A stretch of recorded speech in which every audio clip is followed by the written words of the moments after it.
Good morning and welcome. Morning, good morning. Good morning. Morning. Have everybody here? They are still joining. Amazing. Up once we have everybody in. Welcome, everybody. Good morning. Good morning, Good beautiful people. morning. Good morning, everybody. Good morning. Good morning. Is everybody coming in muted? I am muting all participants as they are coming in. Morning, everybody.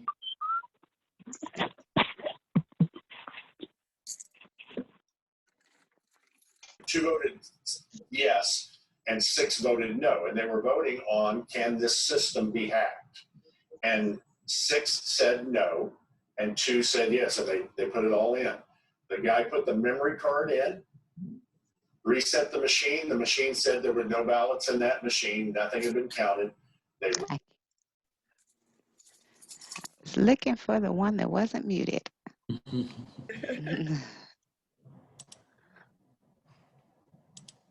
said yes, 1 said no. Oh, I didn't find them. I thought I did.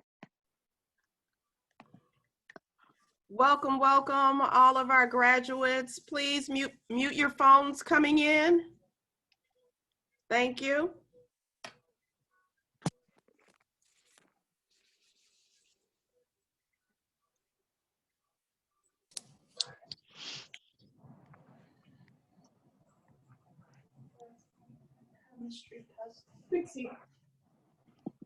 So investor there is no.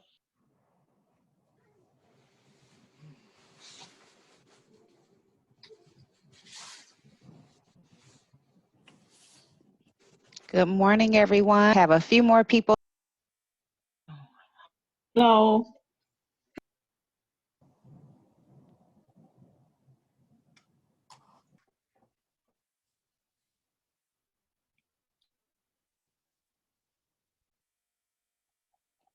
It looks like most folks are in now. Go ahead and get started. My name is Gwen Graduates. I want everybody to take a look around and see the other faces out there. This is an opportunity for us to connect, get informed, and do some presentation. I wanted to just touch on a few housekeeping items, allowing questions. So if you have any questions, you want to put phones, and then with all of those helpful tips. And we are over the years as on the public policy forefront to make sure that our communities are treated fairly. And then working with our partners to build wealth in our communities. It's all about owning the land. It's about acquisition. It's about empowerment and leaving a legacy in our families. So if you are not currently a member, I am always going to encourage you to join our force, join our mission, and come and build with us as we grow larger and larger every year. A couple of other things, if you have not signed up on our brand new website for the Dearborn receivership class, the website is DREB, like Dearborn Real Estate Board Receivership.com, the kings and the queens of the money. So get your notepads, get your pens, and let's get started. CC, I'm gonna hand it over to you.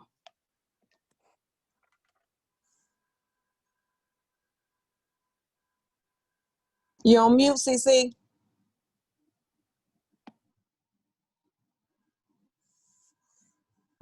How about that? There you go. Now we can hear you. Wonderful. Good morning, everyone. Welcome. Thank you so much for joining us. We are excited to see all of you. We haven't seen some of you in a while. So it's good to see all of your smiling faces this morning. I have the pleasure of introducing Ms. Lucretia Parks. Ms. Lucretia Parks is the Vice President of Portfolio Management, and she joined the Chicago Community Loan Fund team in 2012. She handles all of the post-closing portfolio management for Chicago Community Loan Fund. Lucretia holds an MBA with a concentration in real estate from Roosevelt University in Chicago and a bachelor's from Stillman College in Tuscaloosa, Alabama. In all aspects of her career, Lucretia established and maintained relationships with CCLF's contemporaries and borrowers. Under her leadership, Lucretia has guided loans for developments that have reestablished some of Chicago's most neglected communities, including Excess Tennis in the Washington Park neighborhood, Jewel Osco in the Woodlawn community, and Tierra Linda Housing in Humboldt Park. Lucretia conducts presentations at industry conferences as well as workshops outlining the lending process at CCLF. Most recently, she earned honors from Evanston, Illinois-based Rimland Services for supporting and guiding lending for 8 different projects that benefit people with autism. Lucretia has served on the loan committee board at Southside Community Federal Credit Union and serves as the treasurer for the Friends of STE, an organization of parents, teachers, and staff who seek to support the educational, financial, and diverse experiences at STEM Magnet Academy. As a volunteer in the group, she has helped in fundraising efforts to provide the school with new smart boards and other necessary technology to ensure the students receive the best STEM education. Currently, Lucretia sits on the board of Arab American Family Services, a nonprofit social service agency founded to provide comprehensive services to children, youth, and families in over 30 communities in the South suburban Chicagoland area. Lucretia believes in uplifting the community not only through her career, but by how you provide services to others, and is teaching this value to her children. Please help me welcome Ms. Lucretia Parks. And with that, I will also turn it over to Madam Foster to introduce our other special guest, Wendell Harris. Oh, excellent. Thank you so much, Madam CC, for that introduction. So this guy, whoo, he has a lot for you guys to hear out on. So Wendell Harris has over 20 years of commercial real estate, property management, and banking experience. He was promoted to Vice President of Lending Operations in March 2019 after serving as Director of Lending Operations following a brief tenure as Senior Loan Program Officer for CCLF. In the past 5 years, he has underwritten investments at CCLF that leveraged $253.20 million in real estate transactions that strengthen lower wealth communities. He has held various positions in treasury management, retail management, business banking, and commercial real estate at leading financial institutions such as Northern Trust, LaSalle Bank, Charter One, GE Capital, and Urban Partnership Bank. He also worked for Midway Broadcasting, WVON Radio, in marketing and sales. So Wendell holds a Master of Business Administration degree with a certificate in financial analysis from the Keller Graduate School of Management. He also holds a Bachelor of Science degree in business management with an emphasis in accounting from Northern Illinois University. Wendell enjoys spending time with family, has a passion for classic cars, has volunteered as an assistant boys basketball coach for Morgan Park High School and Finger High School in Chicago, and looks forward to coaching again in the future. So he knows a little bit about funding, right? With no further ado, Wendell, go ahead and tell us what the money is, please. Good morning, everyone. I have no idea how to take this such warm welcome from my Dearborn partners. I really appreciate you all taking time out to spend with us, really as family, right? So the origin of this, I would say, stemmed from several conversations that Courtney and I have had around allowing our people to access capital, right? A number of lending institutions are in the marketplace. From that standpoint, sorry about that. We all have our own nuances in order to access capital, which leads the audience to a lot of paperwork. A lot of paperwork that, from my experience, typically drives folks crazy. So the genesis of this whole meeting was really just to talk through and demystify the whole application process, and most importantly, allow our audience and our target market to understand a bit more on how to access the capital and the funding once you are given the approval, once you hit closing, and you all are ready to go. At this point, you can shift to the next slide. I'll only talk for this next slide, and then I'll switch to the application process and go kind of line by line through the application.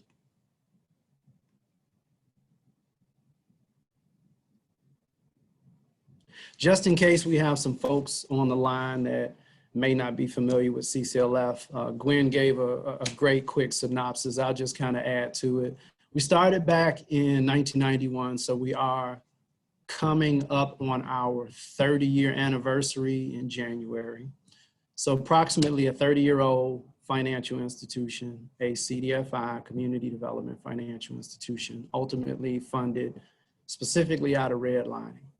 We started almost 30 years ago with very humble roots, truly grounded in cooperative housing structures. During that time, we felt the need to provide capital to that particular market space because the sources were limited, and they still are limited today, even though there are a group of us out here still funding those transactions.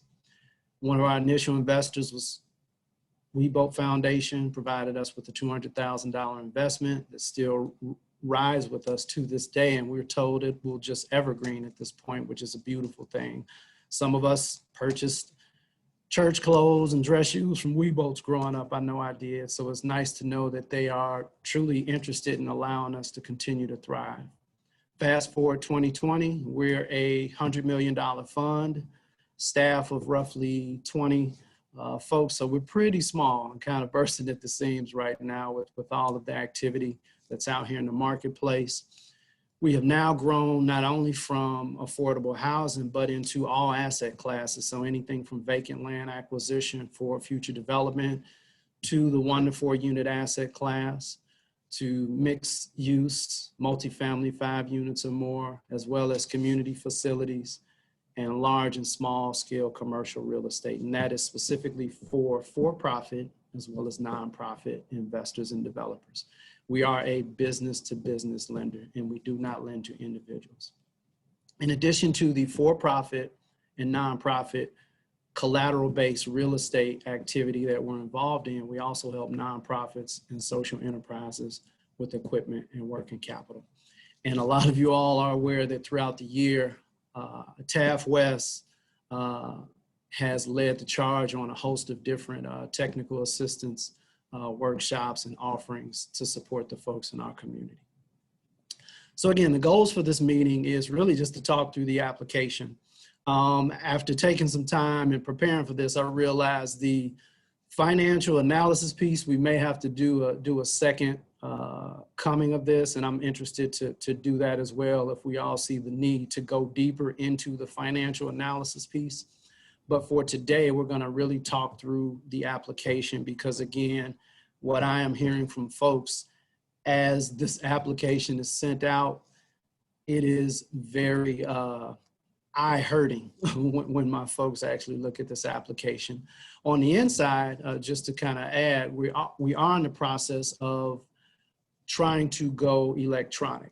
So my portfolio management team and closing team, who's led by Lucretia Parks, who you all will hear from later, they're in the process of trying to work and move our application process online and make it a bit streamlined. However, in the interim, we're going to talk through the application and the process. And I'll take over at this point to share my screen.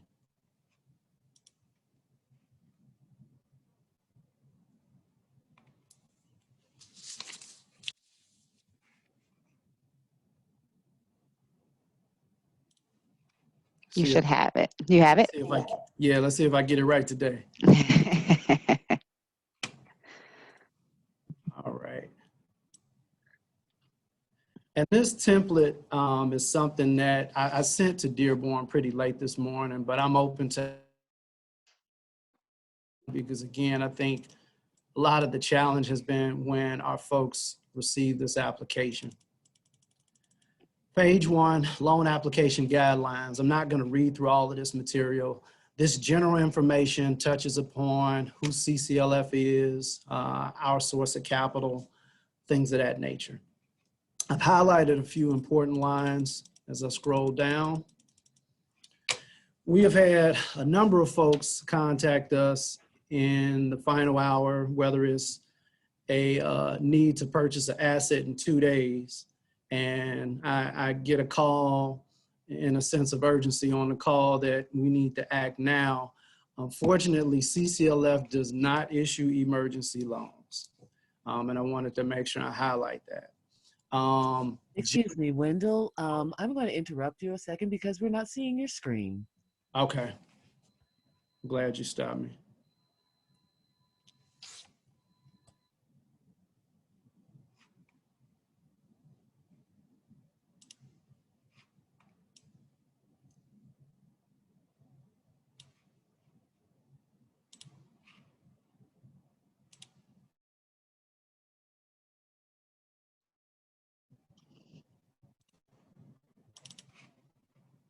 Can you all see it now? Success. Thank you. Wonderful. Thank you for stopping me. And I'll go back up.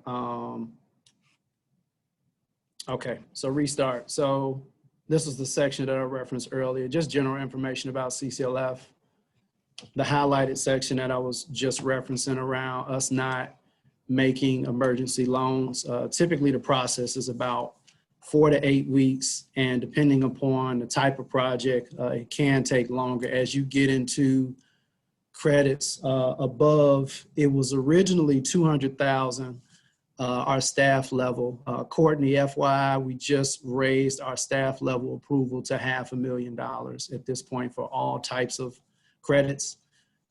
For the purposes of this conversation being City of Chicago receivership and rebuild, we actually have the authority to go up to $1 million, which is great. However, $1 million isn't necessarily needed, especially if we are talking revolving lines of credit that allow the investor to acquire, rehab, sell, and replenish the line. The application fee for for-profits is $250. Nonprofits is $150.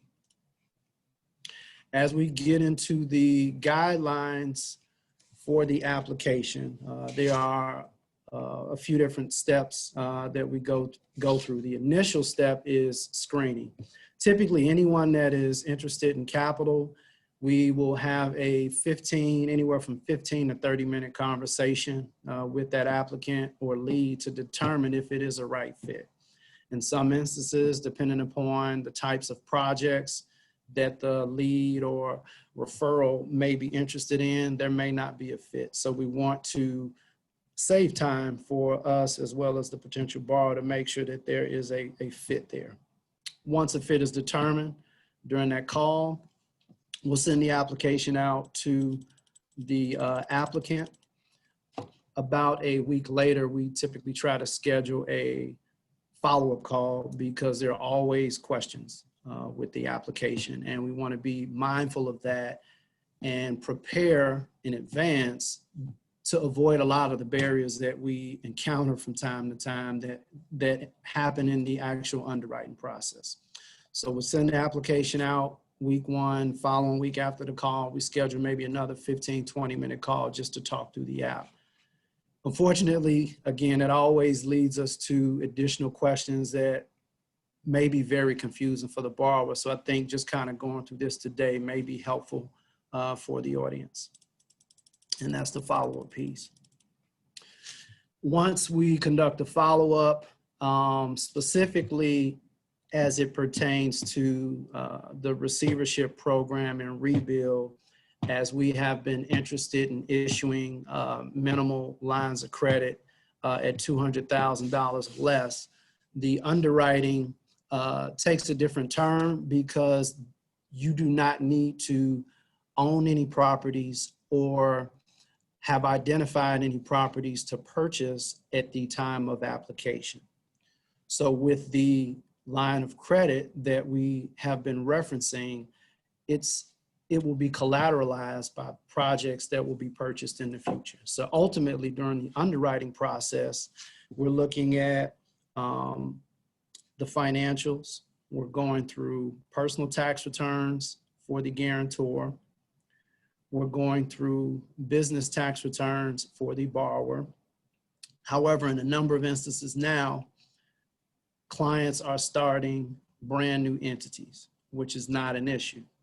So ultimately, the business tax return analysis is going out the door. So as we get down to the checklist, that is going to eliminate some of the items that is in the checklist if there is no entity, if the entity does not have financials right now. So what that means is, again, we're going to scrub through the guarantor's personal financial statement. We're going to scrub through the guarantor's bank statements. And when I'm referencing scrubbing through the bank statements, we want to get clarity on what true liquidity is for the borrower. So that 3 months of bank statements that we typically request, we're analyzing the activity. So we're literally looking through everything on those statements. So when you all hand us your financials, we know everything about you because everything is in your bank statements, right? So we know habits. We can see the true fabric, right? Which it can be a good thing. And it also allows us to see any challenges that we can try to help with, right? And I say that because a lot of times my people are nervous about telling the truth. That is the most critical piece of underwriting, is the borrowers telling the truth about what has happened historically. Whether there has been a bankruptcy 7 years ago, whether there is some challenges, financially, job loss, everything comes out during underwriting. So if on the front end, the lead or applicant can provide some letter of explanation, it helps out a lot, because then we don't have to dig. And in some instances, that can be looked at as a red flag for any lender. And I'm saying any lender because this conversation is not just about CCLF. The goal, again, is to make all of us, all of our applicants, bankable at some point in time to go after cheaper credit, right?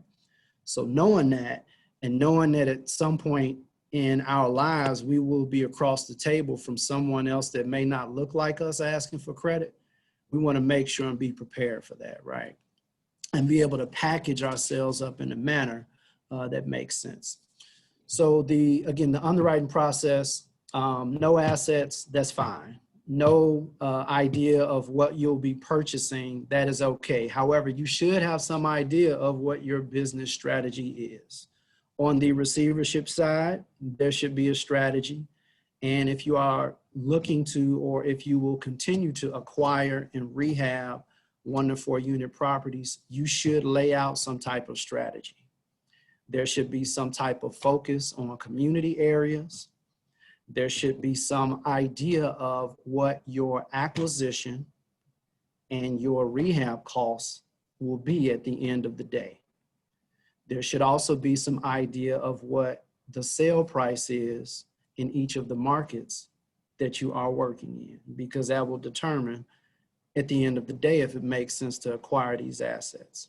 And I say that having been through a number of situations, and I'm sure my partner, Lucretia, can attest to it, where the borrower has been really adamant about purchasing a property and did not take the necessary steps and may have taken their own capital to run and purchase a property and not doing the appropriate assessment of the collateral, only to come to request capital from CCLF and to realize that the numbers just don't work. The project needs too much work. So having said that, a business plan is definitely needed in all aspects. As we get through the underwriting piece, we want to also meet with the general contractors that you all are using in the event that you are not a general contractor. If you are a general contractor, we definitely want to get out in the market with you to see what it is that you are working on. Or if there may be a pause right now for whatever reason, you need to help us understand what the experience and capacity has been, right? Support that with pictures, support that with specifics around what you've purchased, rehabbed, and owned in the past, because the reality is we can check records and see what you've owned to be able to kind of connect the dots, which is a good thing. Once we get to the point and determine that it makes sense to issue credit, then we will prepare your deal depending upon the dollar amount to go in front of loan committee. But again, with this particular scenario, this will be a staff level approval. So the timeline should be shorter, depending upon how quickly we can get the needed documents from the borrower, which one of the barriers to timing is the borrower appropriately packaging all of the needed items for making a complete loan package, which includes providing a application fee. Wendell, can I pause you for one moment? I have a Sure couple can. people that have emailed me trying to get into the room. They're registered, and No problem. you have control. So,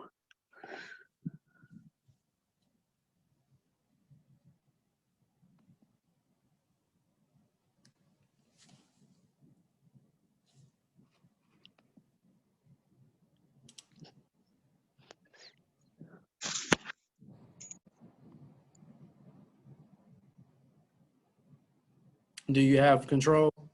I don't, but do you see the participant list at the top?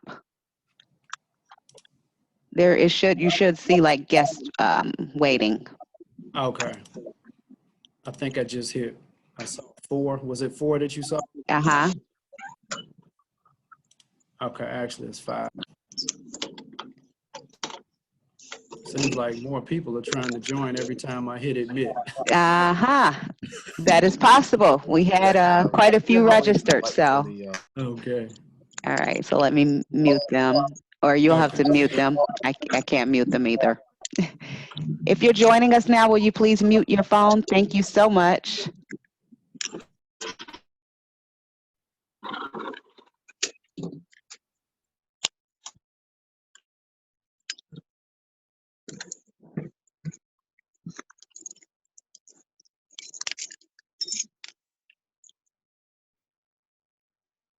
Okay, I think we're ready to go back.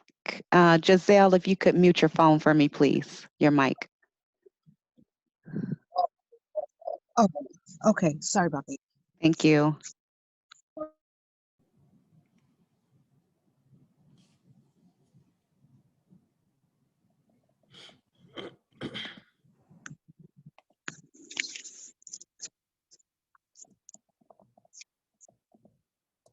Back to you, Wendell. Great.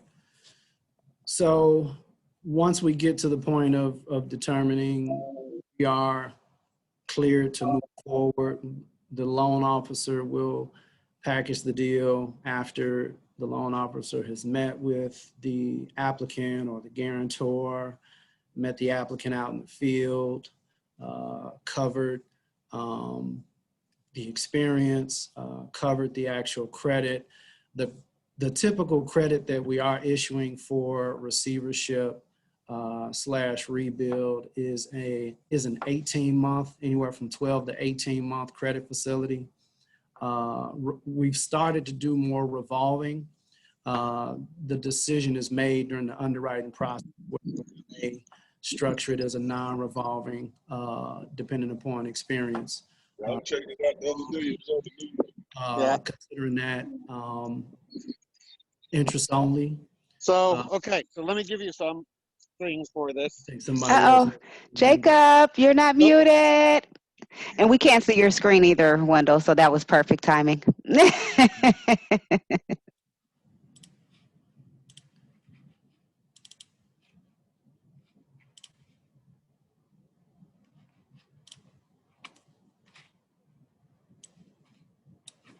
Perfect. Okay, so we good? We are good. You all giving me a regular tutorial on managing these screens now. All right, so so we're typically offering a 12 to 18 month credit facility. Okay, somebody else is getting in. 12 to 18 month credit facility, interest only, with the understanding that most of the assets that will be acquired, they won't cash flow. So, you know, with that, we want to be mindful of payments that will be needed, because throughout the life of the credit facility, there will be payment requirements. So typically we have worked to include a payment reserve in the line of credit. So that way the borrower won't be nervous about making payments and won't have to, you know, worry about that throughout the time that they're working on the projects. Once we've presented the deal for review and approval, upon receiving a positive decision, the loan officer will issue an approval letter within about 24 hours. And following the approval letter, within about 7 to 10 business days, an actual live commitment will be issued from our closing team. In between receiving the commitment and receiving your initial approval letter, one-page approval letter, the loan officer will start to package your file to transfer to our portfolio management and closing team. That is the perfect time to work to resolve any outstanding items that make up your file, because what happens is, as you get closer to closing, if there are some items that the lending side of the house may not have needed to underwrite the deal, but may be required to complete your file, the closing team is definitely going to notify you. So it's a perfect time to get ahead of that curve. Once you receive the actual commitment, we definitely advise you, if you don't have an attorney, seek legal counsel, review it and have your attorney review it, and return an executed copy to us with 1/2 of the commitment fee. Our cost for the loan for profit is 2%, or 2 points on the loan amount. And for nonprofit, it is 1%, or 1 point on the loan amount. So 1/2 of that is due at the time that you actually execute the commitment. And what that does, it shows that you have good faith and you are demonstrating that there is a high chance that you will actually close on the deal. That dollar amount, or that 1/2 of the commitment, is important, because in the past we've had applicants that have went through a very lengthy process and have walked away at the closing table, and it has been difficult for us to recover funding at that point in time. So it kind of allows everybody to have one foot in the deal. Lucretia's going to talk about disbursement, the closing process, disbursement, and some of the payment and monitoring aspects of the deal. I think she's going to talk about a little bit more about social impact. I'll touch upon a few forms that are needed in the application process as well that was not included when I forwarded some attachments to Dearborn. The social impact information is very important. It's very important because this information allows us to go back to our investors and give them a picture of how their capital has helped us help the people ultimately.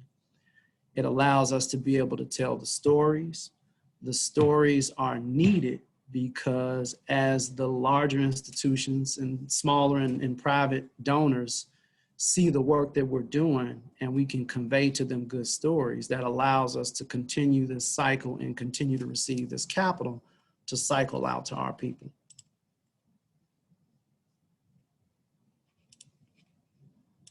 I'm going to skip past this as well.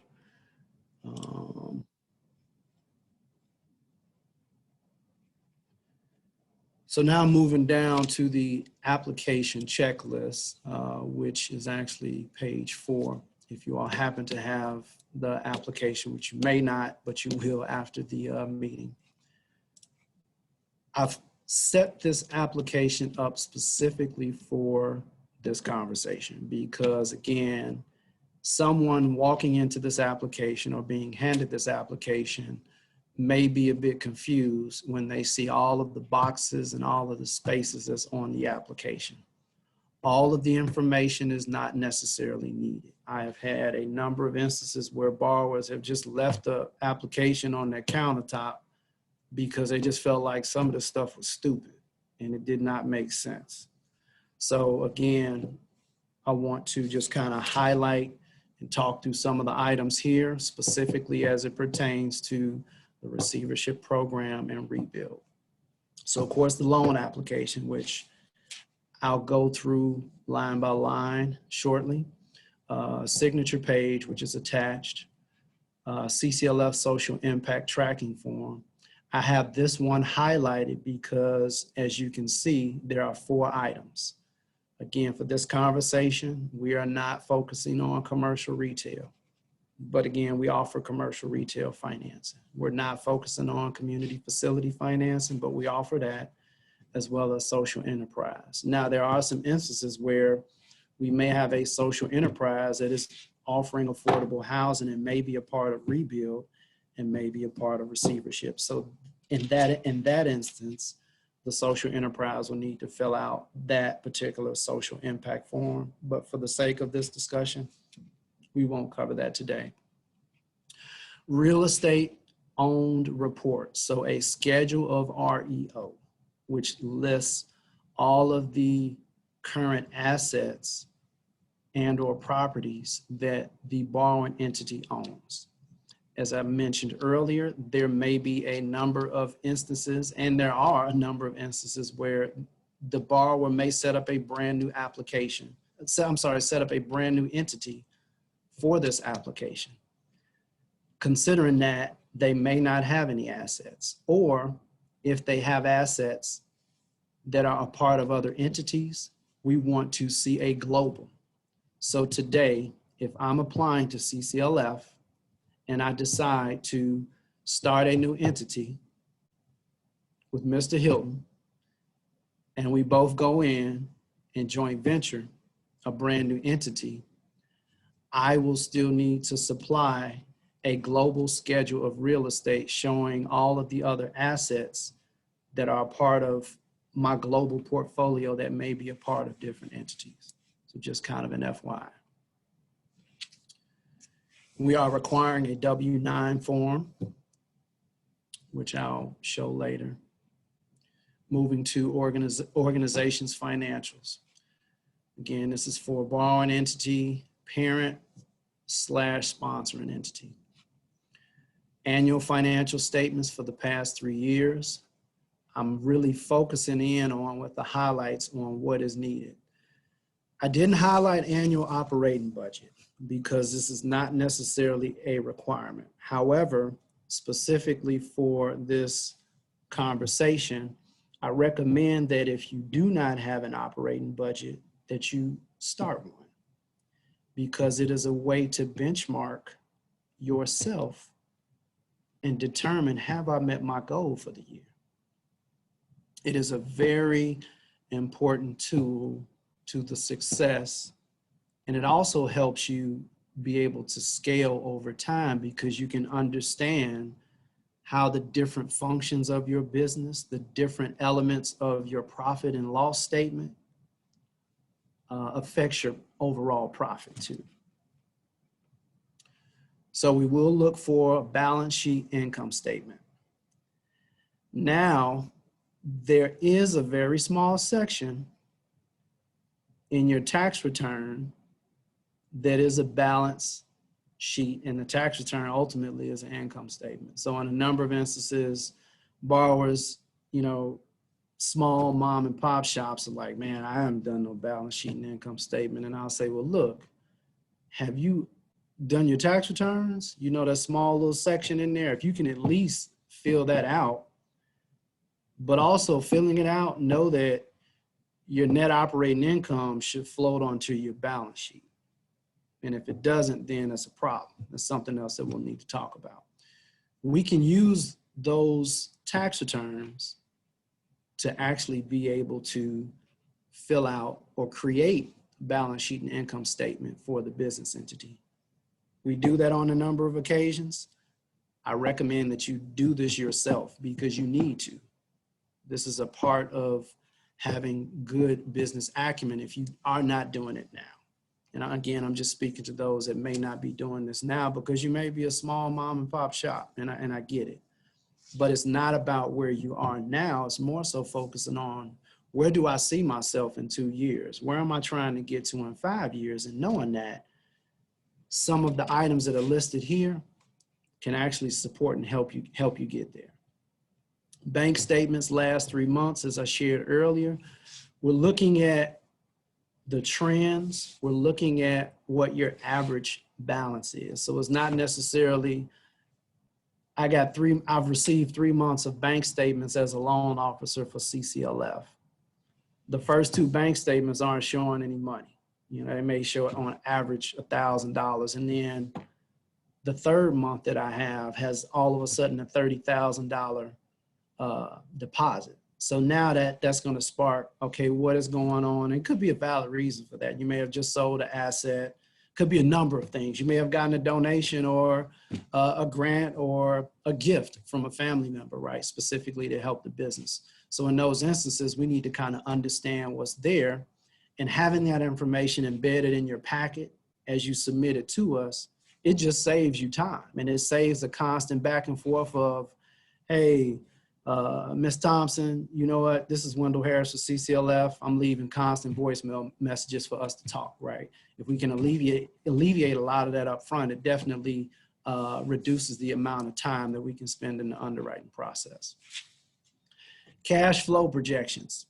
So depending upon, one, if you may have received an asset from the city that is currently cash flowing, or if you currently have assets in your portfolio that are cash flowing, you may or may not need cash flow projections at this point.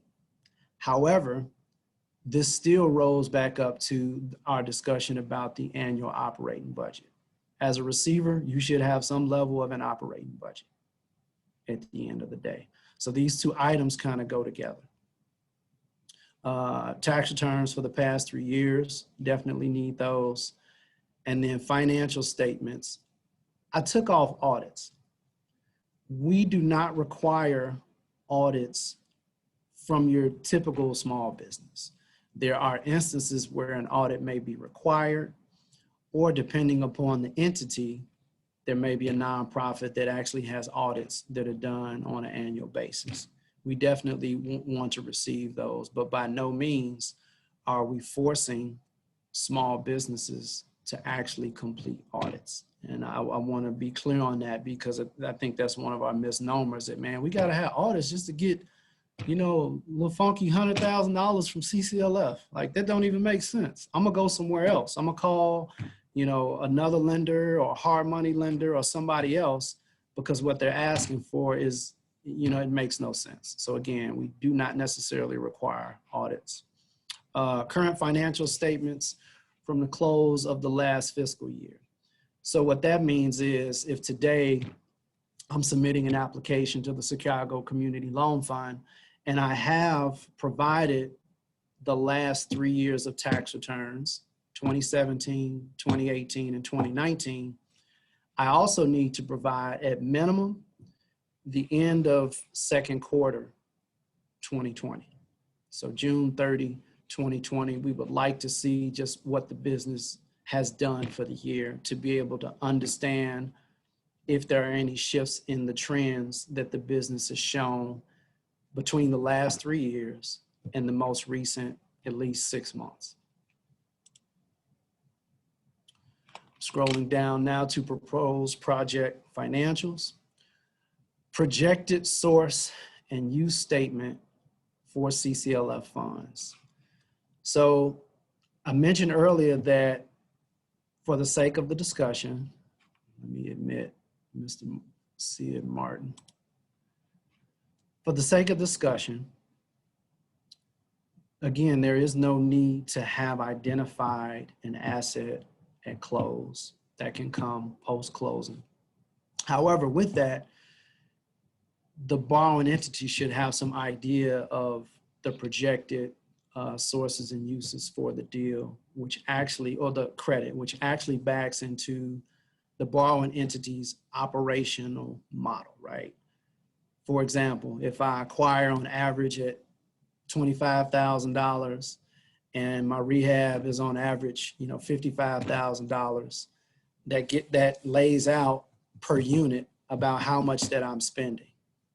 And with that, the lender can understand based upon loan amount, revolving line for $200,000, a timeline or a maturity of 18 months, we can have a better understanding of what to expect with the borrowing entity utilizing that credit. So we can kind of build out the number of housing units that our capital can actually help put back on the market. So it's very important. I highlighted total development budget, but in reality, these two items go together. So projected source and use statements for CCLF, this is tied to total development budget, because when you lay out your total sources and uses, it's really your total development budget. So it's not necessarily something in addition to, it's just another way of communicating the need for us to be able to understand and support issuing credit. Operating pro forma, I talked about that earlier. There may not be a need to provide us with an operating statement. However, if the city has issued you a 6-unit building that already has tenants in it, yes, we are going to want to understand the historicals on that building. As much historical information as that you can get, at least 3 years would be nice. But we also need to understand on a going forward basis what your pro forma is or what your new operating statement is, because that could truly be different than what the historicals are. And if that's the case, then we need to understand that.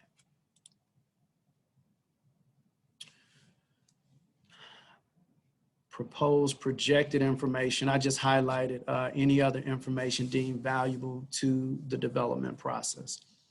So anytime you are filling out an application, your goal is to put together a package in a manner that all the loan officer doing is literally passing your deal to credit committee to say yes. You need to use the loan application as your voice, because the borrowing entity cannot sit in front of the loan committee with us to help us get the decision. So we need to understand the number of assets that you've owned, operated, and sold. We need to understand the number of assets that you have owned, operated, and held throughout your career beyond the borrowing entity. Because even though we are a business-to-business lender, businesses are ran by people, and we want to count that personal experience. That is tangible experience, because in a number of instances, if the people walk away from these businesses, they will fall apart. So we want to account for that. We want to be able to reward you for that. So we need to see that. So any other information that can be supported, i.e. pictures of projects that were rehabbed and sold personally, lay out that information. Provide before and after pictures. Lay out how much the acquisition price was for. Lay out what the rehab budget was for. Lay out how many days on market the asset was, preparing to be sold. If we don't have that information, we can't help. So we need you all to help us, help you put the money in your hands.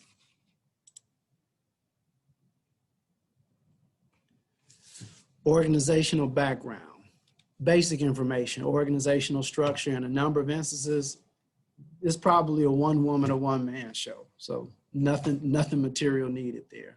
However, we will need articles of incorporation or equivalent, bylaws or equivalent as well. So maybe not incorporation, maybe articles of organization for LLC and an operating agreement for an LLC. Credit and banking references with contact information. If you all have other relationships at banks, please list those for references. And then informations information, resumes for key staff and development team members. This information, these resumes, these bios, they should tell us a little bit about the people, but most importantly, they should support why we should issue credit, right? It should be able to demonstrate or allow the people to demonstrate, hey, this is my development consultant. Hey, this is my architect. Hey, this is my property manager. And here is the experience that supports the credit request.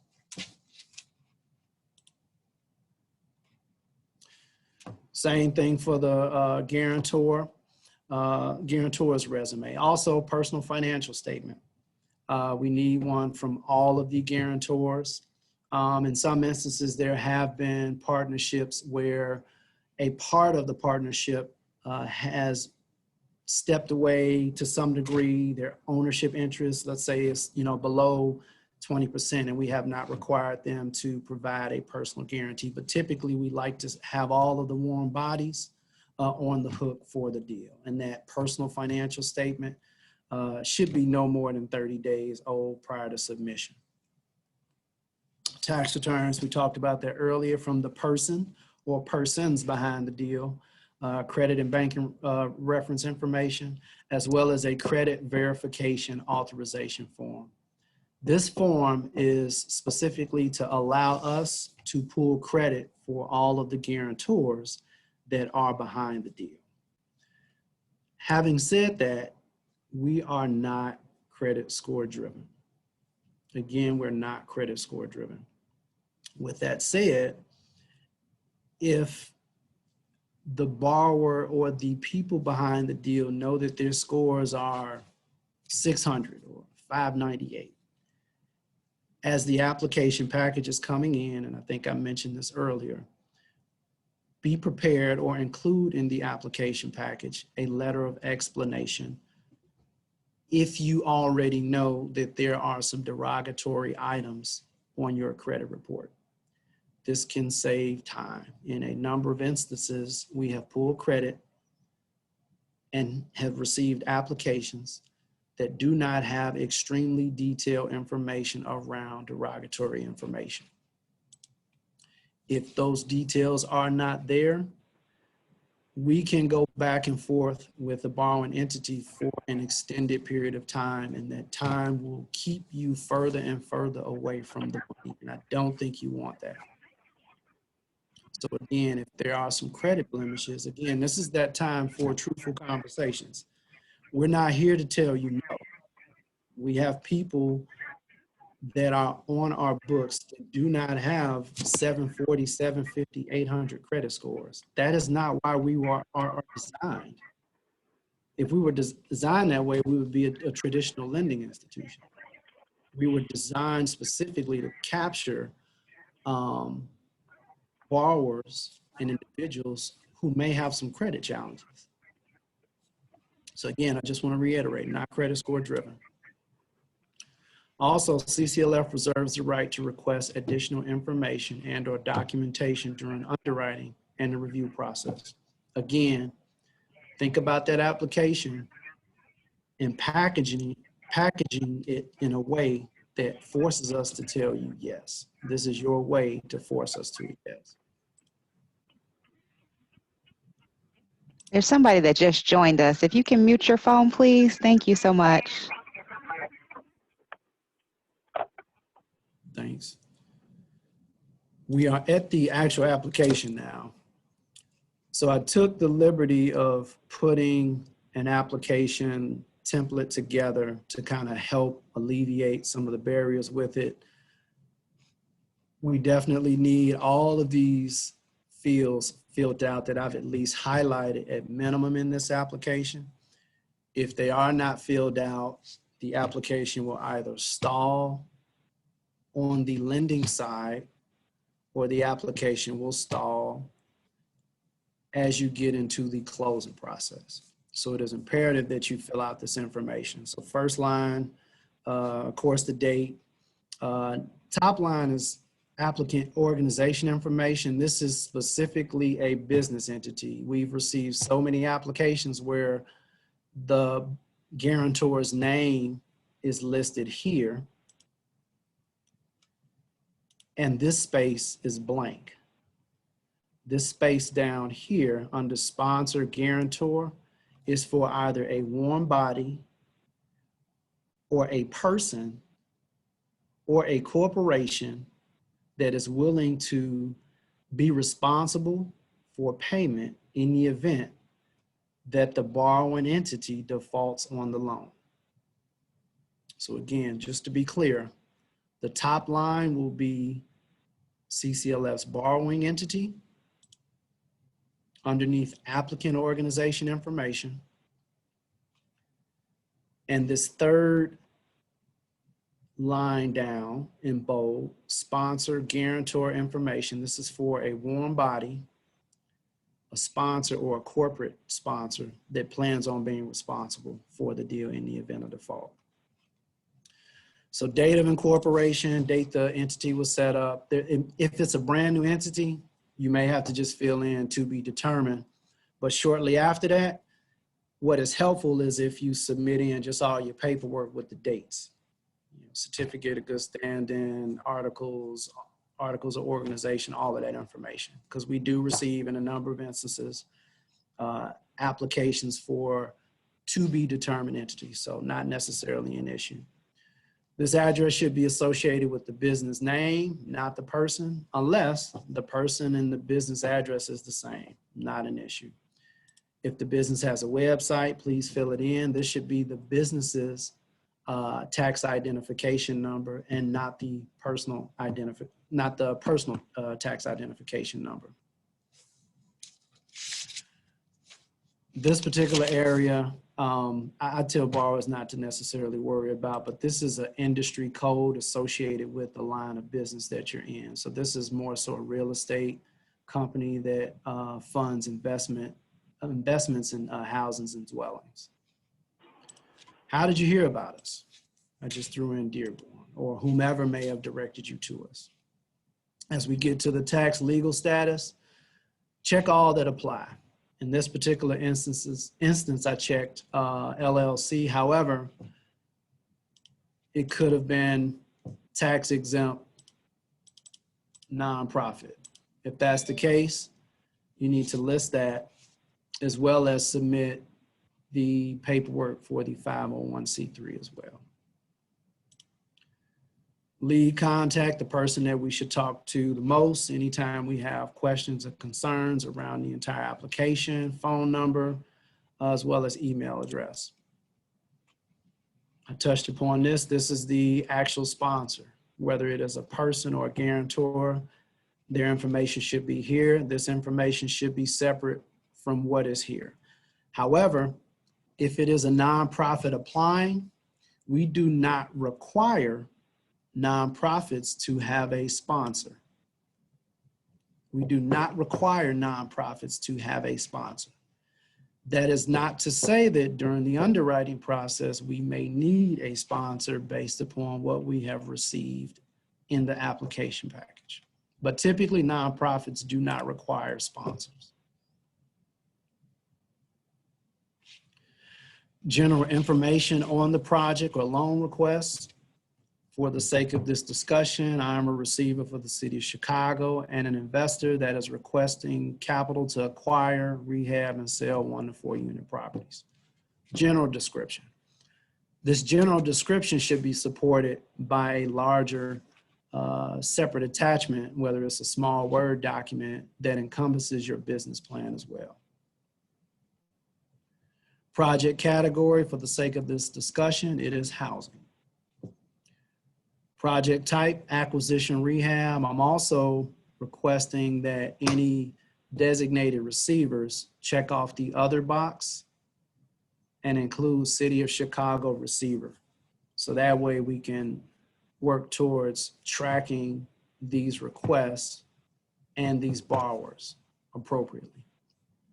At this juncture, we have a very small amount of receivers, but I am hopeful that we can fold more of the receivers into the program to obtain financing and be a part of the broader umbrella, which is just a rebuild program.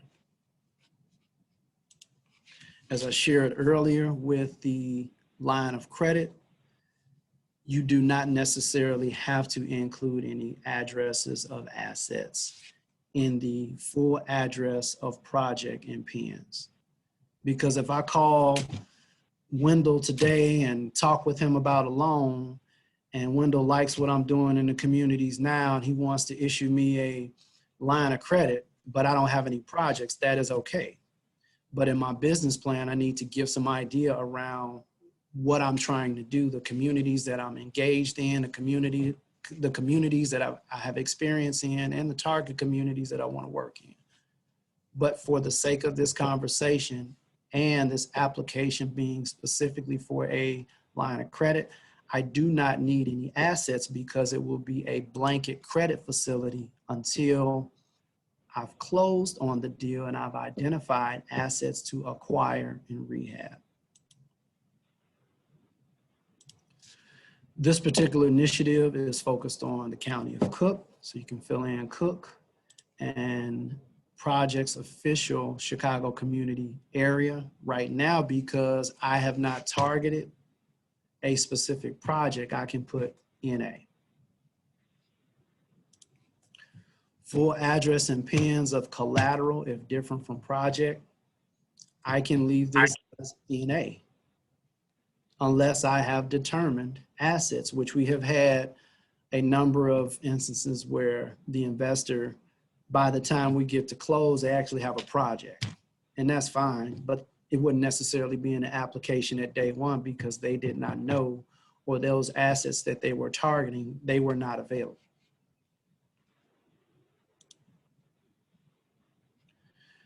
Total project development costs, $200,000. In this instance, it actually could be a little higher, right? Because if we are looking for, on average, the borrower, we still have people coming in, Dearborn, you all know how to pull them in. As you come in, if you could please mute your phone, thank you so much.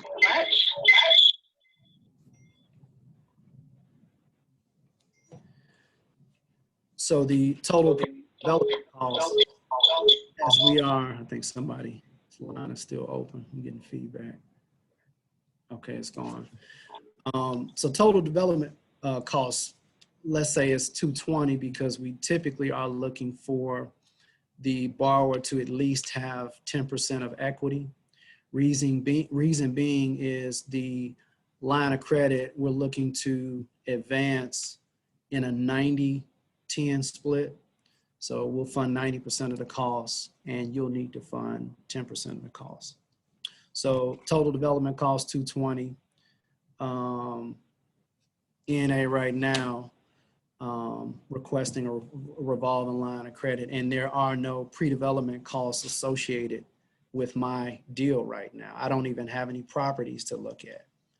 Pre-development costs typically come into play for larger scale projects, or maybe a small project where I want to purchase a piece of land and I may need some additional capital to do some remediation, some site remediation. That's not the case here. So this is actually a NA for total pre-development costs as well. So my proposed CCLF loan amount, $200,000. Looking for 18 months to utilize this credit. Desired loan closing date, I've put in within 60 to 90 days of receipt of the full application. We actually have closed much quicker. We've closed within 30 days. So with that said, what helps with speed of execution for us is, one, kind of what our pipeline is, because we take applications as they come in.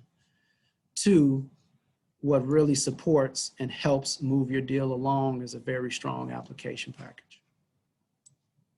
I'm going to move to page 2.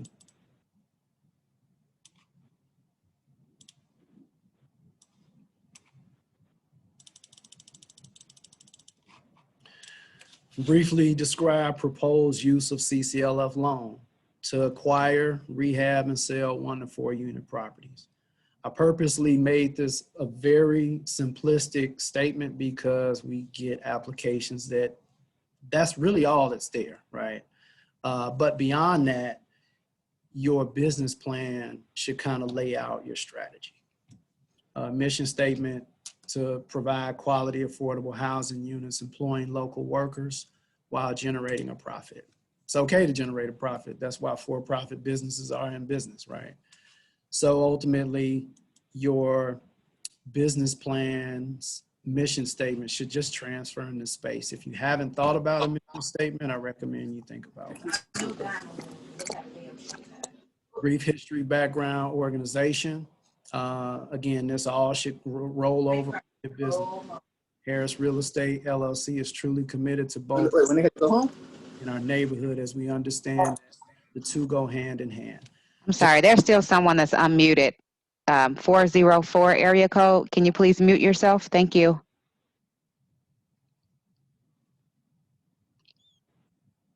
Does not look like you are muted yet. And there's also an 815 number that's not muted.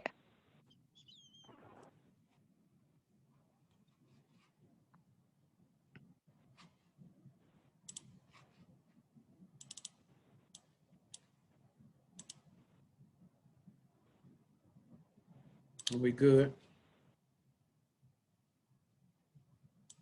Okay, I'm assuming we're good. Let me move this down. We are good. Okay. I think my sound went down. Okay.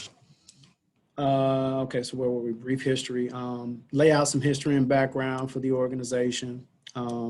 This was kind of an example of what I put in, which would typically just come from your business plan. Summary of applicants' current activities. These current activities are typically what we schedule time out in the field with the borrower to actually see.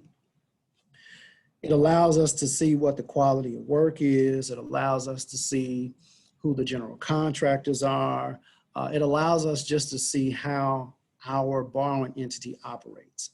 We truly believe in just knowing our customer, and the only way to know our customer is to actually get out in the field and spend time with the customer and look at the assets that they are involved in. Summary of applicants' experience. I've been a receiver for 2 years and hold one receivership property for the city of Chicago, right? Just lay out kind of what the experience is. And then a summary of what your goals are over the next 5 years, right? In short order, 2 years, I think is a good strategy, considering the credit facility is for 18 months. And then beyond that, there should be a kind of longer term goal that you're looking to achieve. If there is an operating budget, going back to our earlier discussion, you can fill in this information. If not an issue. If there are any existing lenders or debt that the borrowing entity has, please list it there and include what the outstanding balance, if there's monthly debt service. In this instance, for example, I'm assuming that it is an interest-only facility, so there's no debt service due at this point in time.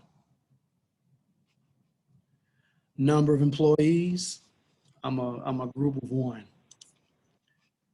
And then what is the representation of my group? 100% African American. The next page just lays out development team information. So who to contact for billing, I just listed same as above. If there's a development consultant, which you are not required to have a development consultant, an attorney should be listed, because we definitely recommend utilizing an attorney to close these deals. You may not have an architect for some of the small scale 1 to 4 unit projects, but if there's one that you use, list them. And if you are not a general contractor, please list the GCs that you use, because then it allows us to do some research on them as well.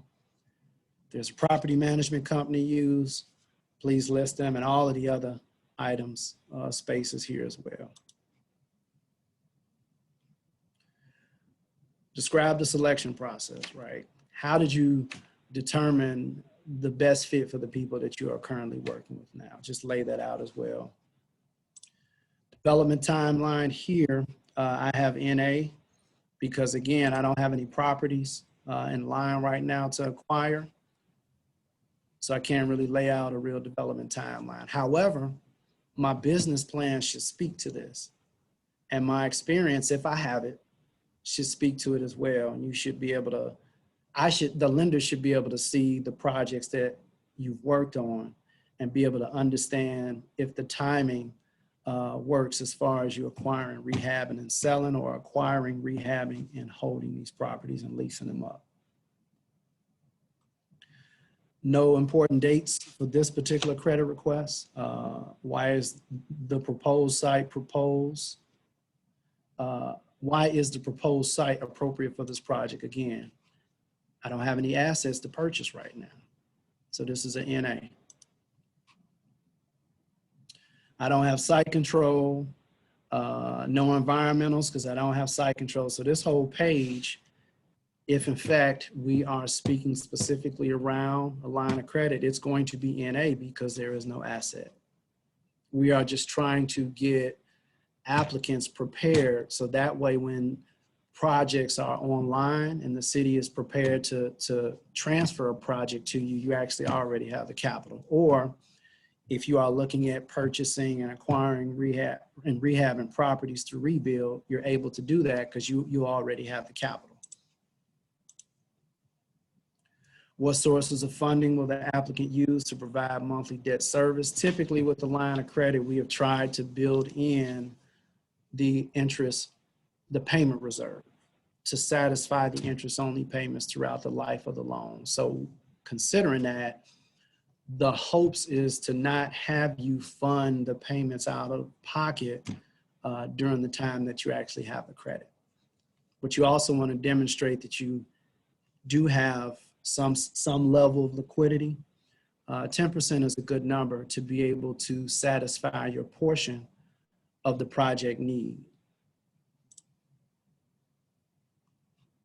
If you have talked to other lenders, please list those names. We're always interested to understand who our borrowers are talking to. And again, the balance of this information, because you are strictly looking for a line of credit, it's NA. If you are or plan to come to us specifically for an asset, then these spaces will need to be filled in. But again, for the sake of this discussion and the fact that we are looking to issue lines of credit to applicants, a lot of this information does not apply. And from what I understand, this has been some of the hesitation and confusion. This is our disclosure and references page. This is really for the guarantor to sign off on, as well as check all the items that apply. So check if the applicant is involved or threatened with the bankruptcy, lawsuit, or liquidation. If yes, briefly describe the nature of the case here, which if this is a concern or this is a part of your credit profile, this should be a part of the letter of explanation anyway. Check here if the applicant has ever defaulted on a loan. Check here if the applicant has past, present affiliations with CCLF board or staff. Just lay that out. And then character references on this page as well. This is the credit verification form. This is your authorization to allow us to pull your credit. The name of the borrowing entity should be here. In a number of instances, we have borrowers that put their business tax information here or a number of different things in this particular field. And this is specifically for the borrower. And we're working on changing some of these documents. As I mentioned earlier, we're working on moving to an online platform. It can be confusing because here we drop down and ask for Social Security information, but it's primarily because we are a B2B, a business to business lender. So that's why this is listed up here, and you or the guarantors are just providing financial support in the event that there is a default. So this credit request will not show up on your personal credit profile. We'll need your signature.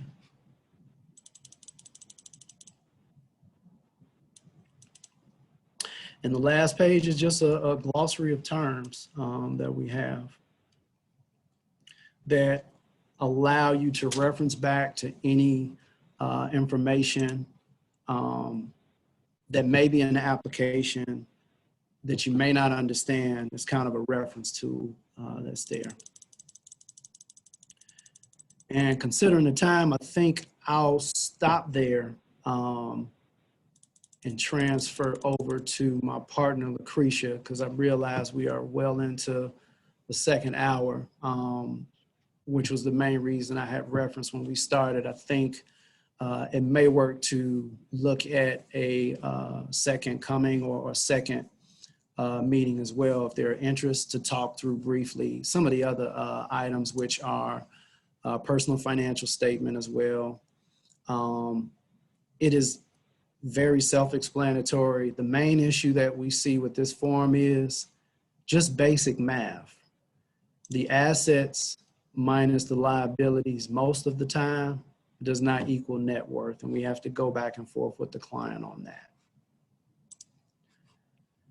This is one of the social impact forms that I talked about. This is specifically for housing. Just getting clarity on the number of housing units in ownership, as well as housing rental units, and the details as well. Wendell, if I can jump in and Sure. a quick moment. This has been a wealth of information. Thank you so much for going through the application. Clearly, it's very involved. So this is very, very helpful. Before we transition to Lucretia, I know we're at the 12:30 mark. Right. We have a number of questions pouring in, and we wanted to segue to some of the questions before we get to the second portion. And we may need to do this in two parts just because there is so much information, but we did want to see if we can get some of the questions answered. Is that okay? It's whatever the people want. If the people want to go through, we had planned for a Q&A at the end, but I think we're open to however you and the people want to proceed. Okay. All right, so we'll do a couple questions now, and then we'll transition over to Lucretia, and then we'll do a couple more questions at the end. Okay. So one question that we have from Hosanna is, what is the difference between a 12 to 18-month credit facility and revolving?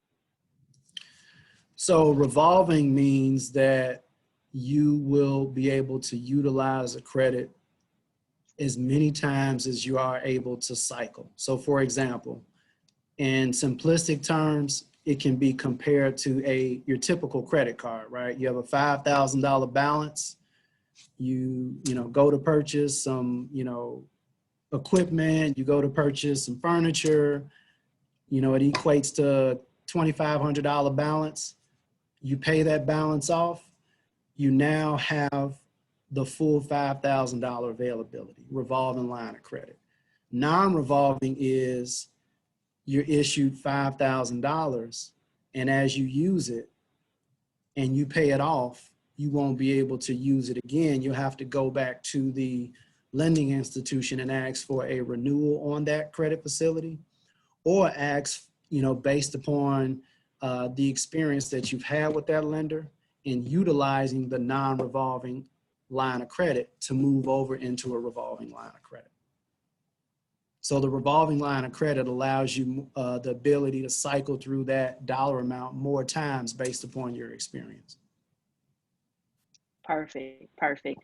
And then as it pertains to the line of credit, so once you've been approved for the line of credit, is there a certain amount of time that you have to then identify a project?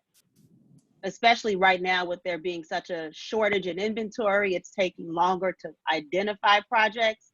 Let's just say you got approved in December, maybe it takes you know, until June. Is that sufficient? Is there like a certain window of time that you have to identify a project?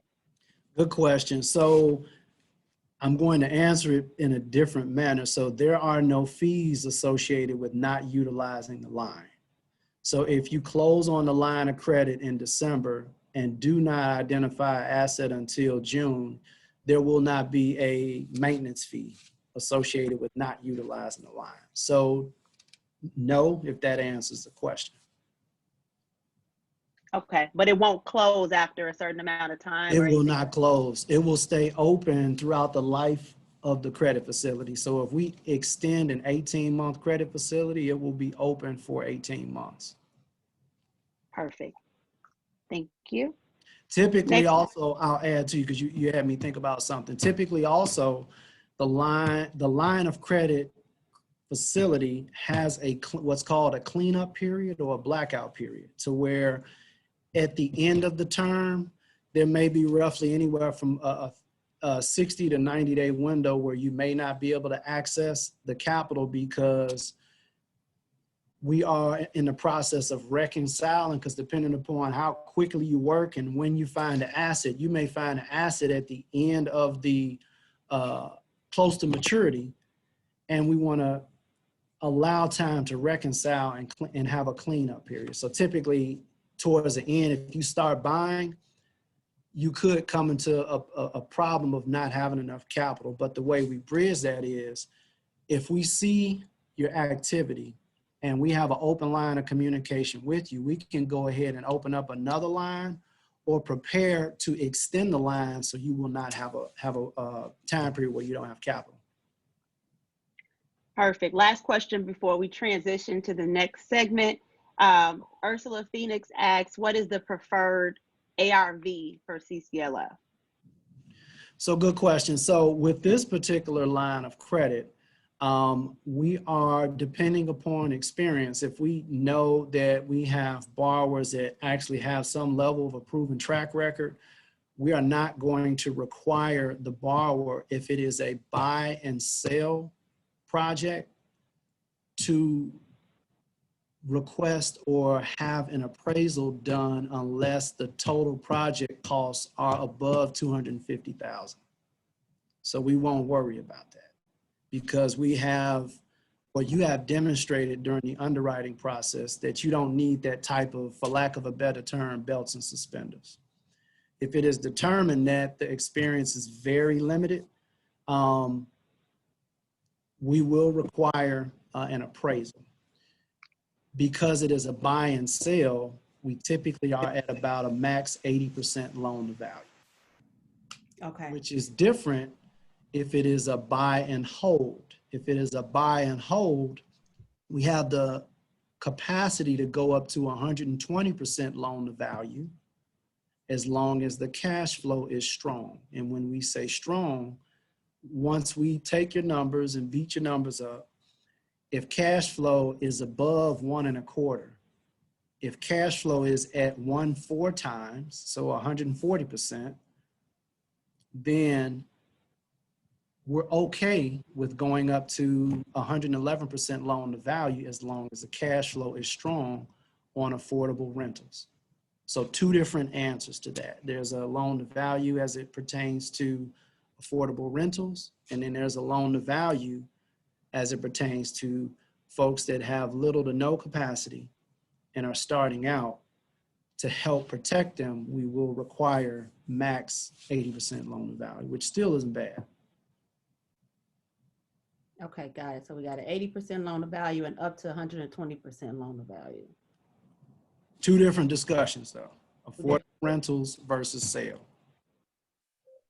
Buy and hold versus fix and flip. Okay, good information. Good information. I know it was boring, and I usually try to be more entertaining, but I can't tell you that I love to look at these applications like this. I really enjoy looking at your business plans, right? And that's why I always have said to those who have interacted with us, it's not about the application. As you can see, it's just a formality. We want to understand the real people behind the deal and what it is that you're doing. And only you can do that. An application can't do that. Perfect. All right. I need to turn over the microphone, right, or release my screen. Yeah, we're going to transition it over to Lucretia now, and she can start her portion. Guys, Okay. if you guys continue to have more questions, which I see them coming in, privately message me in the chat so I can decipher between communication, general communication, and specific questions for our presenters. And we'll go ahead and present those questions at the end. Lucretia, you ready? Sure, and I'll have control. Is that right? Okay. All right, Wendell, you have to relinquish control. Okay, let's see.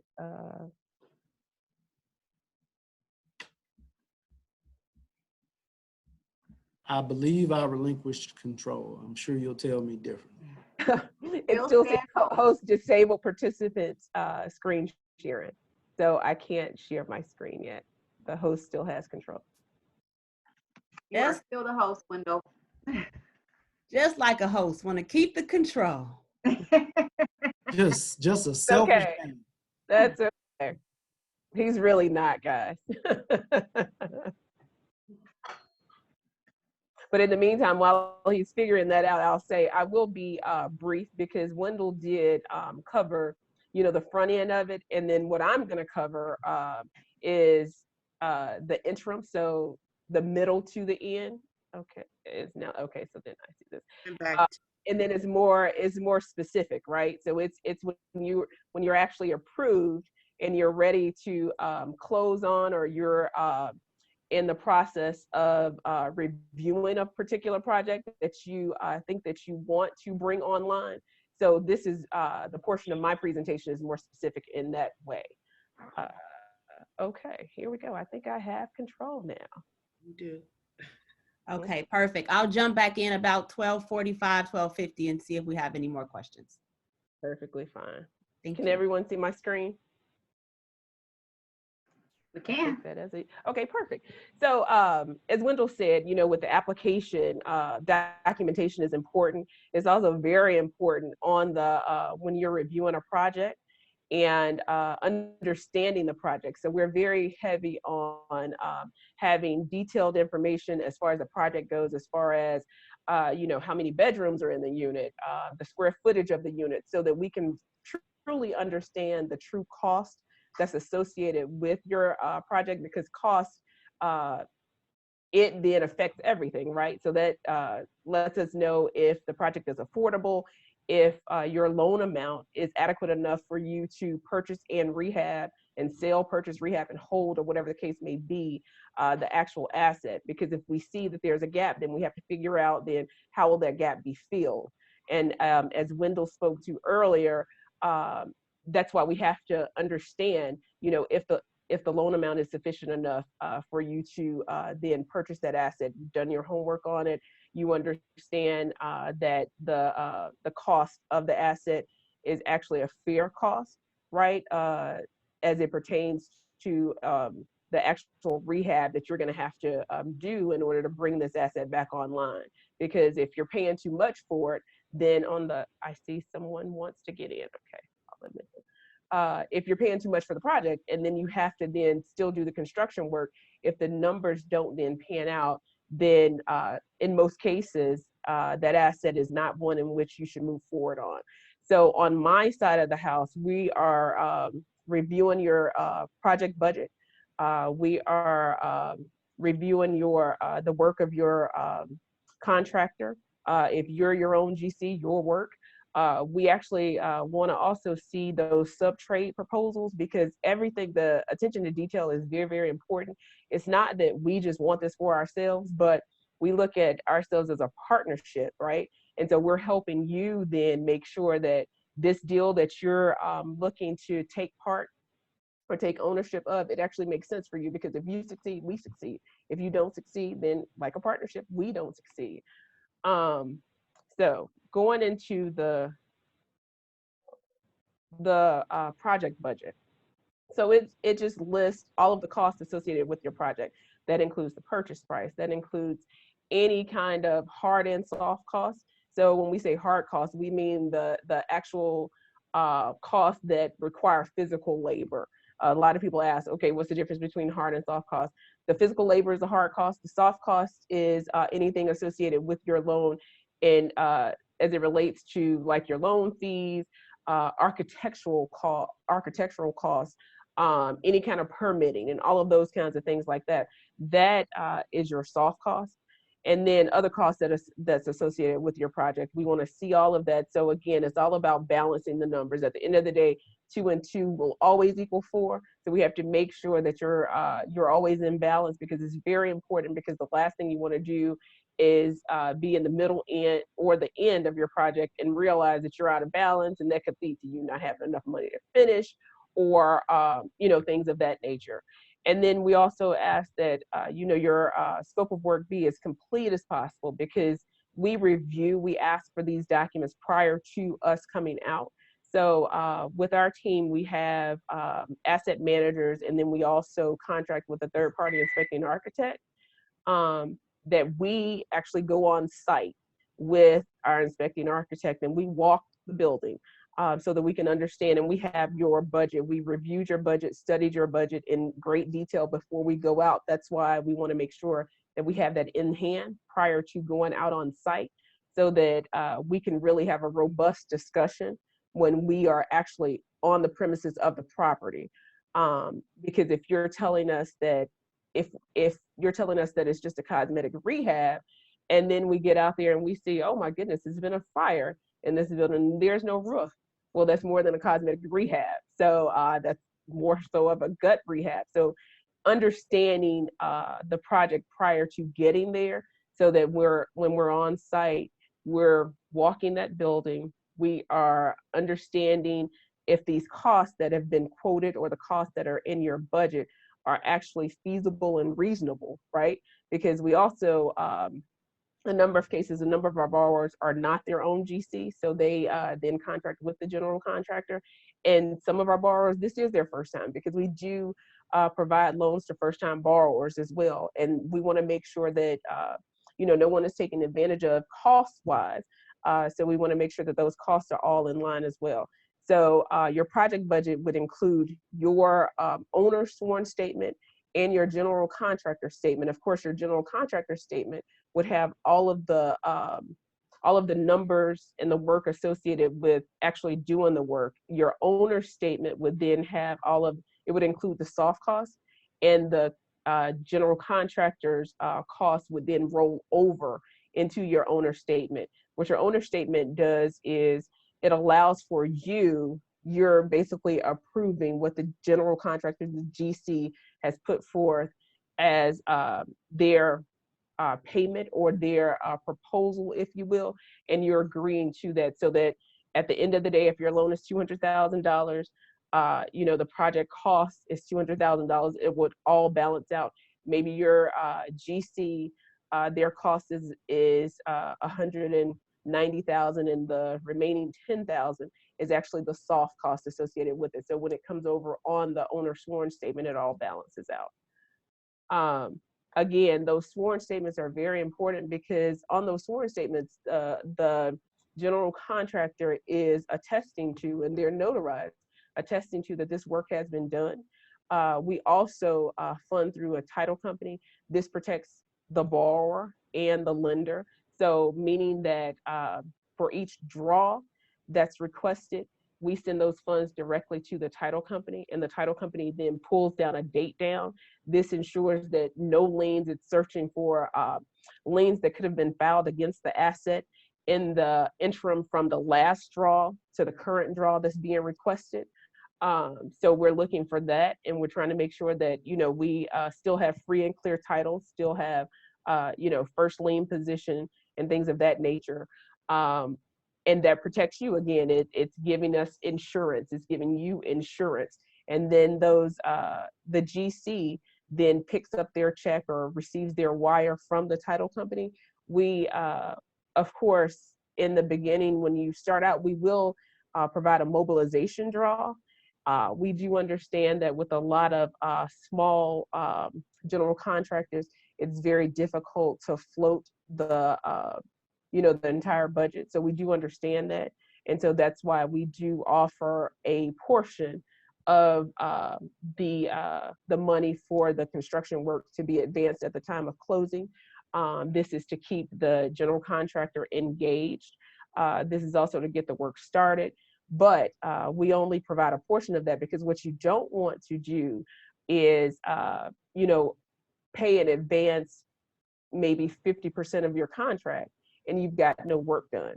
So that we want to keep them, this keeps the general contractor engaged, and we understand that, by doing this, you are then protecting yourself as well, because if you then relinquish all of that money, and if they then don't come on site and do the work, time is of the essence, right? So for every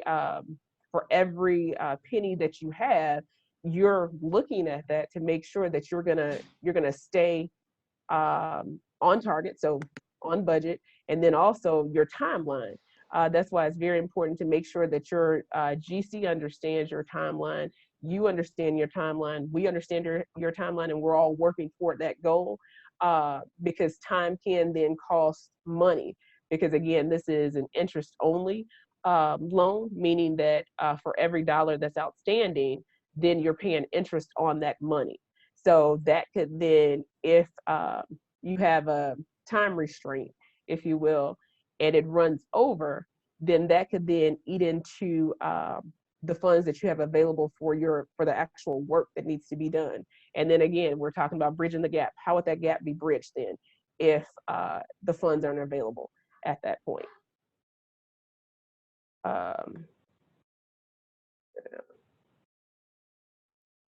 So again, going back to the sworn statements, again, it's just a guide, right, for payments. It'll show the current amount of the contract. It'll show the amount that's already been paid out. It'll show what's asking to be paid, meaning for work that's already completed, and then the amount that's remaining. So when we're going out on site, we are reviewing if we provided that mobilization draw. Then when we come out on site for that second draw, we are inspecting and expecting that the work that was planned to have been completed with that mobilization draw is actually in place. And if not, we need an explanation of that. And that would then hold up the current draw that's being requested.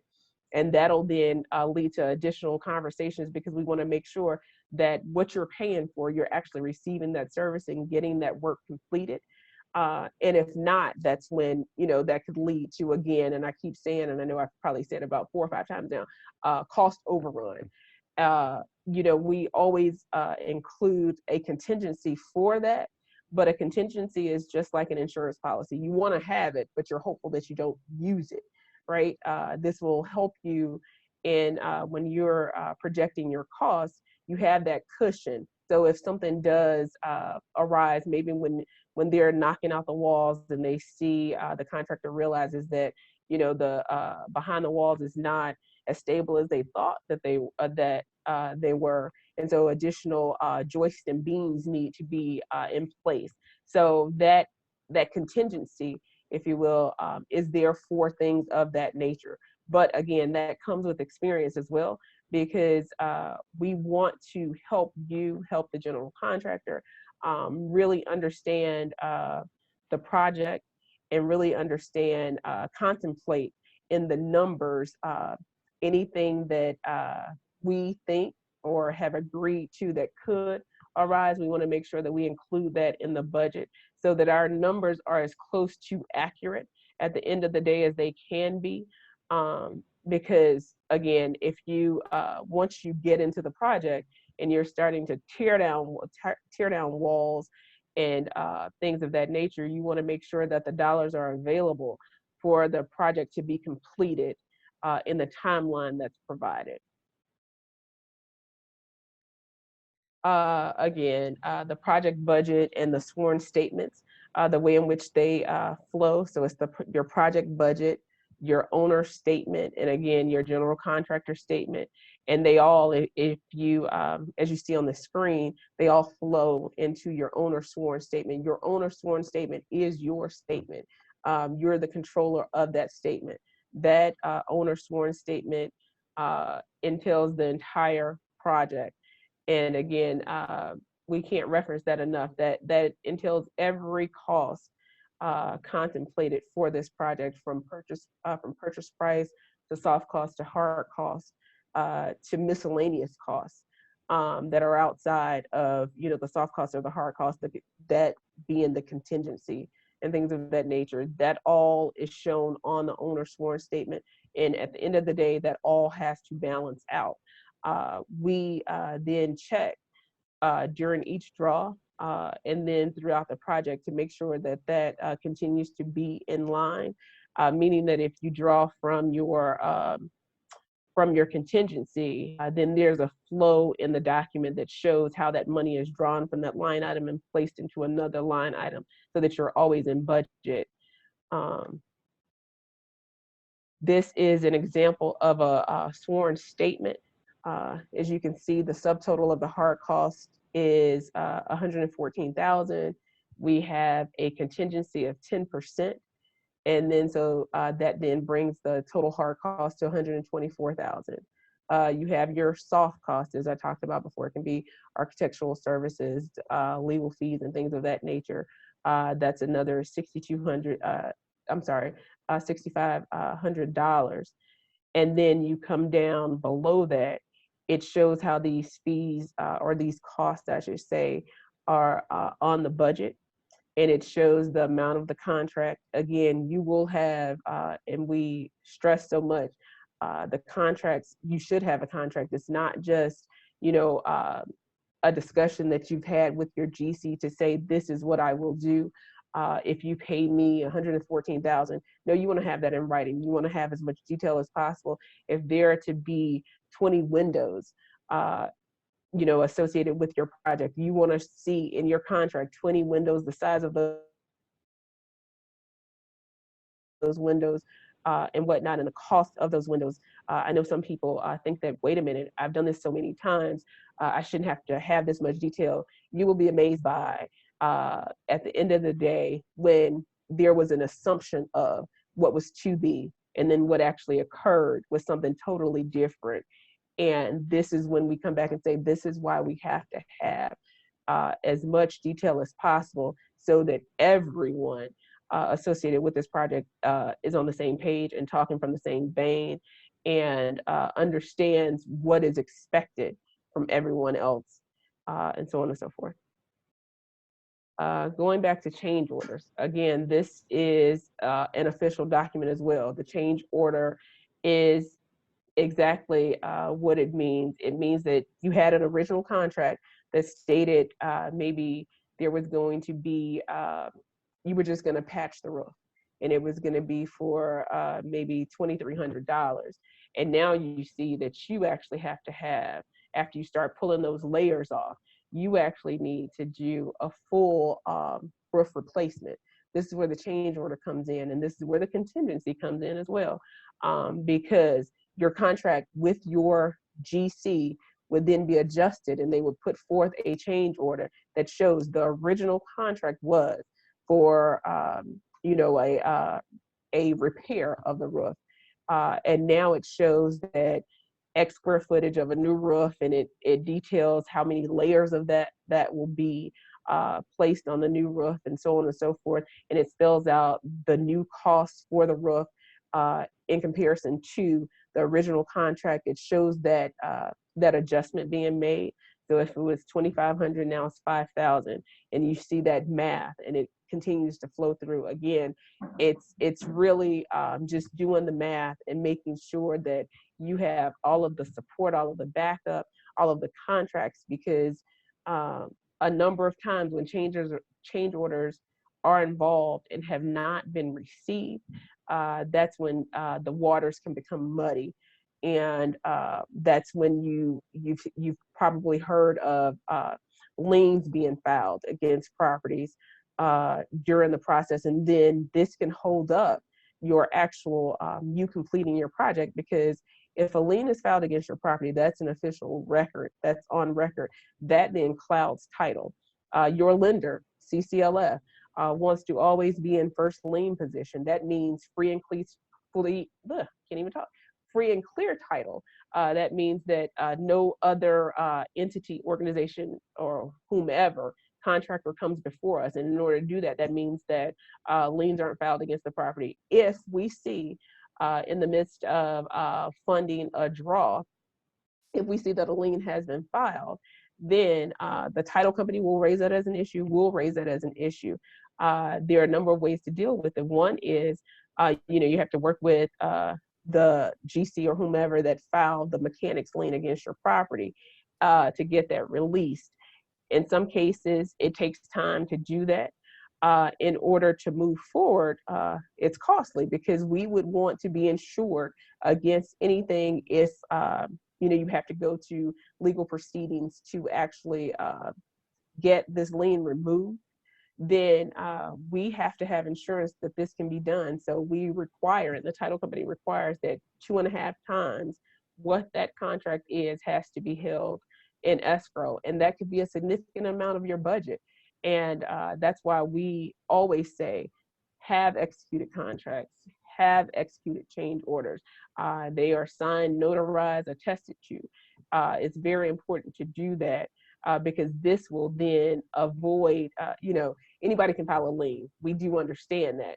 But if you're following these line items, if you're following this order, then this minimizes the risk of you having a lien filed against your property. And just being mindful of time, I see we have about 8 minutes left. Again, I'll just say this real quick, and then we can go into question and answers. Because again, we, for every loan that Wendell approves, your loans are assigned to an asset manager. We actually provide this borrower basics training, if you will, to each of our borrowers to really go over this individually so that the expectations are clear, so that everyone understands the documentation that is required. And, you have that point of contact, and they'll walk you through how to, if there are questions about any of these forms, any of the documents required, they'll actually walk you through that. I know that a number of times, going through an owner sworn statement, contractor sworn statement, it can be a little unclear, but we do have a team available to assist with that. So I will turn it back over to Dearborn for question and answers. If we want to just pause right there for a second, just being mindful of time. All right. CC, do you want to take over? I can. Yeah. Okay, I've got some questions up. Do you have some of the questions up on your side? I do. I see. I think Hazel's question might be next in line. Go ahead. So Lucretia, thank you so much. You guys, Wendell, that information has been definitely impactful. It definitely sounds like we need to have a second follow-up on the specifics of everything.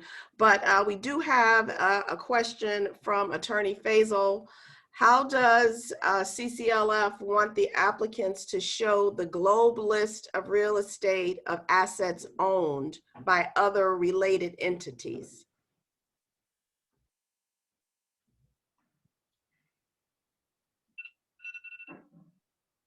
Hey, so we actually have a form that I can circulate through Dearborn, Faisal, for you to look at.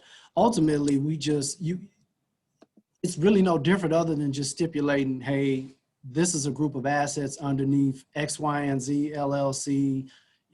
This is a group of assets under A, B, and C LLC. Just designating which assets which assets are under what entities. So it's nothing real specific or out of the ordinary. Okay. We also have a question from Ursula. Can you share a narrative for a Black woman borrower who has repeatedly borrowed from CCLF? Repeat customer, does CCLF lend in Maryland or Baltimore? Also is the follow-up. So I'll split this with Lucretia, as she has her eyes on the pulse with the portfolio. So the first one comes to mind. We recently provided a larger credit facility to a women-owned business called Sunshine Management, also related to KBM Realty, minority female real estate owner developer that actually is doing very good work in Chicago, specifically in the 1 to 4 unit asset class. And I also believe she's in multifamily too. Lucretia, anybody else comes to mind off your hand? Sure. Yeah, we have smaller female-led organization who came to us with, she had been in real estate for a number of years. As Wendell started out before, when she came to us, there were some issues from past real estate dealings that she had encountered, and she was trying to reinvent herself. We've now been working with her for about 5 or 6 years, and in that time period, she has been able to rehab and sell about 3 or 5 projects. So we do have a number of repeat borrowers, be it female, be it male, be it small and large organizations. We do. Okay, and then their follow-up about we the only in Maryland. Yeah, we're only in Metro Chicago, unfortunately. Cook in the 5 Colleran counties. Okay, awesome. I'll jump in, Gwen. I see a question from Wanda and Maurice, and they want to know if the loans only apply to the receivership program, or can they be used for demolition, forfeiture, or troubled building initiative? Sure. So again, today the context was specifically receivership and rebuild. However, as long as we can obtain title, I don't see it being an issue. So if you have a TBI, trouble building initiative property that you need funding with, we can talk specifically. Now with that being said, the application will be a little different. If it's for that specific asset, then we'll need to plug in that information around that respective asset. So yes, we could support that. Our objective really is to be able to have clear line of sight to title, which I think both Lucretia and I reiterated. And Ursula, we don't take the firstborn. We take any child that you I love it. I love it. So Madam Sanina was the guardian of the Q&A, and she's having some tech issues. So I know that she was going to try and log out and then log back in. With that being said, I'm going to take this opportunity to just thank both you, Wendell Harris, and Miss Lucretia. And then I forgot to mention Miss Pamela Graves, who was also very instrumental with ensuring that our programming was successful on today. I know that our receivership graduates have gotten a head full of knowledge in this 2 hours. And I'm sure that there's going to be a follow-up. Looks like Madam Sanina. I took some of the questions down. So, and no minimum credit score too. I saw somebody pose that question. Correct. All right, let me see. Is Madam Sanina back in? Yes, she is. Here, I'm here.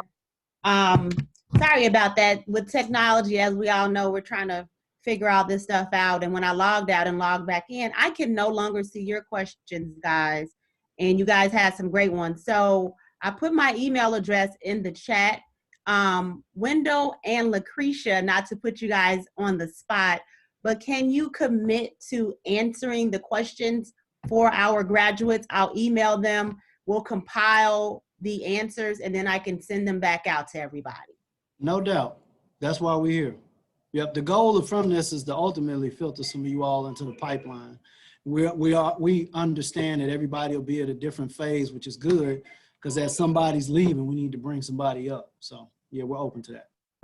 Absolutely. I was trying to save the file and my computer froze on me. So we don't want to take you guys over the time. We know we've been with you now for a couple hours. We appreciate everyone's time commitment. So we'll be sure to just email me your questions, chicagohomes@saninaellison.com.